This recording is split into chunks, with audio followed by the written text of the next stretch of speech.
Dominus vobiscum.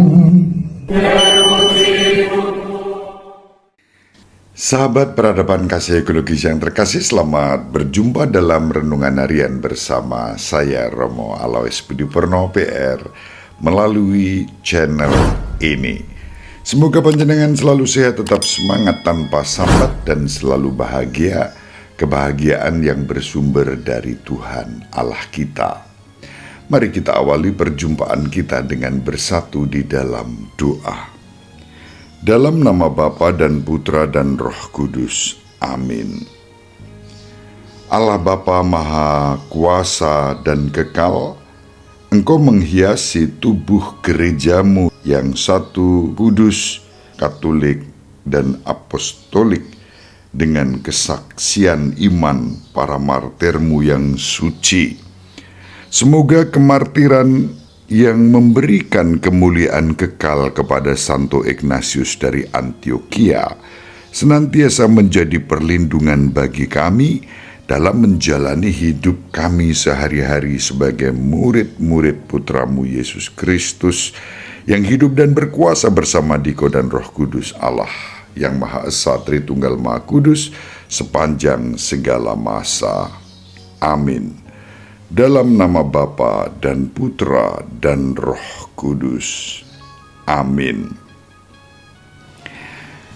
Sahabat peradaban kasih ekologis yang terkasih, hari ini adalah peringatan wajib Santo Ignatius dari Antioquia, uskup dan martir yang hidup pada abad pertama gereja perdana. Beliau wafat tahun 107. Kita akan membaca surat Santo Paulus kepada jemaat di Efesus bab 1 ayat 1 sampai 10. Dari Paulus, Rasul Kristus Yesus oleh kehendak Allah, kepada orang-orang kudus di Efesus, orang-orang yang percaya dalam Kristus Yesus. Kasih karunia dan damai sejahtera dari Allah Bapa kita dan dari Tuhan Yesus Kristus menyertai kalian. Terpujilah Allah dan Bapa Tuhan kita Yesus Kristus yang dalam Kristus telah mengaruniakan kepada kita segala berkat rohani di surga. Sebab di dalam Dia Allah telah memilih kita sebelum dunia dijadikan, supaya kita kudus dan tak bercela di hadapan-Nya. Dengan kasih Allah telah menentukan kita menjadi anak-Nya oleh pengantaraan Yesus Kristus, sesuai dengan kerelaan kehendak-Nya, supaya terpujilah kasih karunia-Nya yang mulia, yang dianugerahkannya kepada kita dalam Dia yang dikasihi-Nya. Sebab dalam Kristus dan oleh darah-Nya, kita telah memperoleh penebusan, yaitu pengampunan dosa menurut kekayaan kasih karunia-Nya yang Ia limpahkan kepada kita dalam segala hikmat dan pengertian.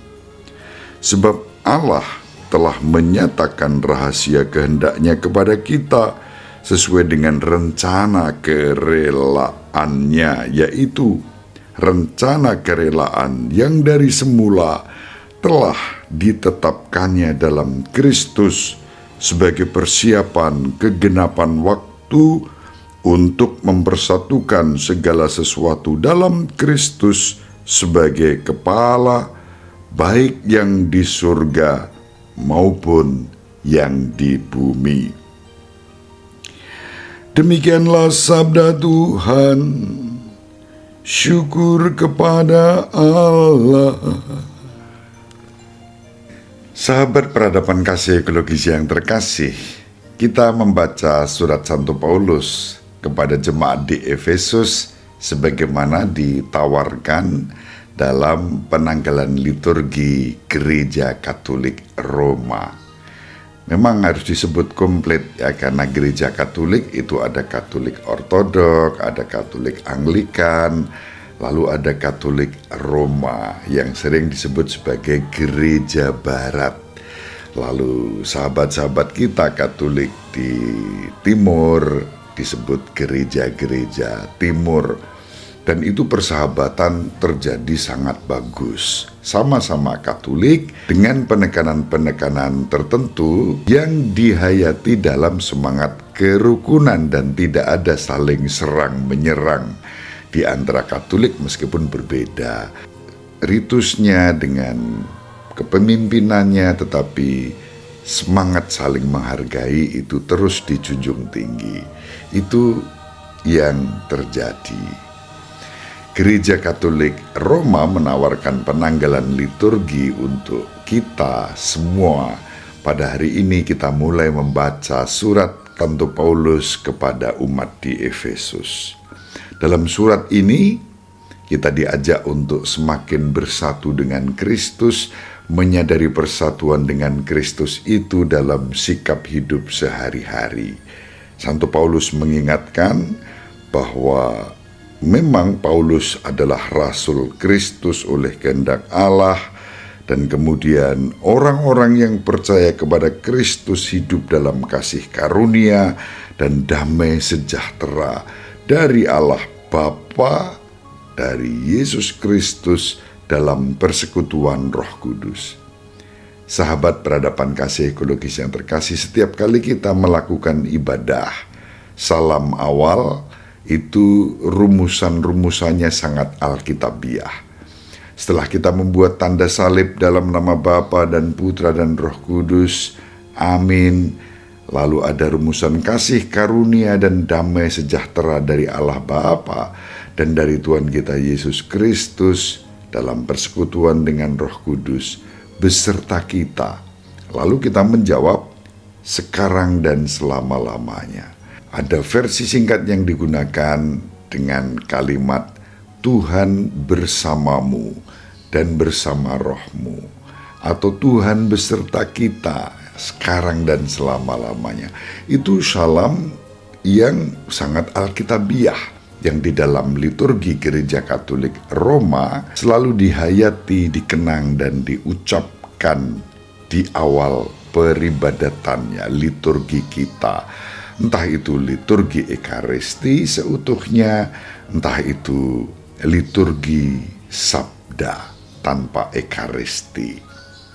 Sahabat peradaban kasih ekologis yang terkasih, dengan cara itu lalu kita belajar untuk mengenang kasih karunia, karena dengan kasih Allah telah menentukan kita menjadi anaknya, menjadi anak-anak Bapa, putri putra Bapa, tentu dengan ciri-ciri yang mestinya kita hayati dalam hidup sehari-hari. Kemarin kita dalam membaca surat kepada umat di Galatia yang ditulis oleh Santo Paulus, sebelum kemudian beralih ke surat kepada umat di Efesus ini, kita sudah melihat ciri-ciri anak-anak Bapa dengan buah-buah roh. Damai sejahtera, kasih, sukacita, kesabaran, penguasaan diri, tidak mudah untuk menghakimi, menyerang orang-orang lain yang berbeda, apalagi dengan kebanggaan-kebanggaan bisa menyerang, menunjukkan hal-hal yang buruk. Buat apa? Itu bukan ciri putri putra Bapa. Ciri putri putra Bapa adalah pengampunan, kasih, kesabaran, damai sejahtera, penguasaan diri. Maka biasanya saya kalau ada komentar-komentar yang negatif, yang tidak sesuai dengan ajaran Gereja Katolik Roma, itu saya beri love, ya, tetap mengasihi, meskipun saya tidak memberikan tanda like pada kolom itu, tetapi love. Yesus bersabda, kasihilah orang-orang yang membencimu, memusuhimu, termasuk tentu menyerangmu. Kasih sederhana dengan memberi tanda love. Menghayati secara sederhana melalui medsos bahwa kita adalah putri putra Bapa yang harus selalu mengedepankan kasih. Hidup dalam kasih karunia dan damai sejahtera sebagaimana diharapkan oleh Santo Paulus, yang sungguh-sungguh nyata dihayati oleh Santo Ignatius dari Antioquia, uskup dan martir yang wafat pada tahun 107. Sahabat peradaban kasih ekologis yang terkasih, Santo Ignatius adalah penerus kedua jemaat di Antioquia setelah Rasul Petrus. Ia menjadi martir di Kolosium Roma pada tahun 107. Dalam perjalanan dari Syria ke Italia, Santo Ignatius menulis beberapa surat kepada komunitas-komunitas Kristen di Asia dan Roma. Komunitas-komunitas Kristen menyebutnya sebagai Theophorus, pembawa Tuhan, karena kepribadiannya yang penuh semangat, ramah, memiliki perhatian pastoral yang cermat, dan teguh dalam iman dengan rela mati bagi Kristus. Ia pun menjadi teladan besar bagi gereja. Kasihanilah aku, saudara-saudara, jangan halangi aku untuk hidup, jangan pula mengharapkan kematianku. Biarlah aku mencapai cahaya murni, agar dengan mencapainya aku menjadi manusia yang sungguh merdeka. Biarlah aku meniru sengsara Tuhanku. Aku mohon, jangan menunjukkan kepadaku sebuah kebaikan yang keliru. Biarlah aku menjadi makanan hewan-hewan buas, karena melalui merekalah aku dapat sampai kepada Tuhan. Itu bunyi salah satu surat Santo Ignatius kepada jemaat di Roma pada bab 4 ayat 2. Hidup Santo Ignatius sungguh mencerminkan iman yang dihayati akan Kristus yang menderita, dan Santo Ignatius pergi ke Roma, generasi kedua setelah Rasul Petrus di Antioquia. Disebutkan dari Syria ke Italia dia berangkat. Itulah sejarah yang menguatkan betapa gereja yang satu kudus, Katolik dan Apostolik yang kita hayati bersama sungguh-sungguh kuat dan teguh.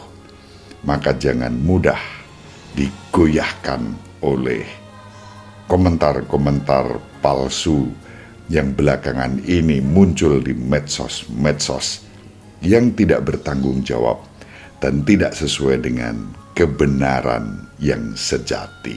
Semoga bermanfaat. Kasih kerahiman Allah Bapa dan Tuhan kita Yesus Kristus menyertai kita semua sampai selama-lamanya. Amin. Ibu Maria dan Bapak Yosef selalu mendoakan kita, semoga panjenengan semua sahabat peradaban kasih ekologis yang terkasih bersama seluruh anggota keluarga dimanapun berada, dibimbing, dilindungi, dan diberkati oleh Allah yang Maha Kuasa, Bapa dan Putra dan Roh Kudus. Amin. Terima kasih, salam sehat, tetap semangat tanpa sambat, selalu bahagia, kebahagiaan yang bersumber dari Tuhan Allah kita. Salve, shalom, salam sejahtera, berkah dalam. Sahabat peradaban kasih yang terkasih, sampai jumpa pada episode berikutnya. Terima kasih atas kebersamaan kita. Salam peradaban kasih ekologis, Berkah dalam.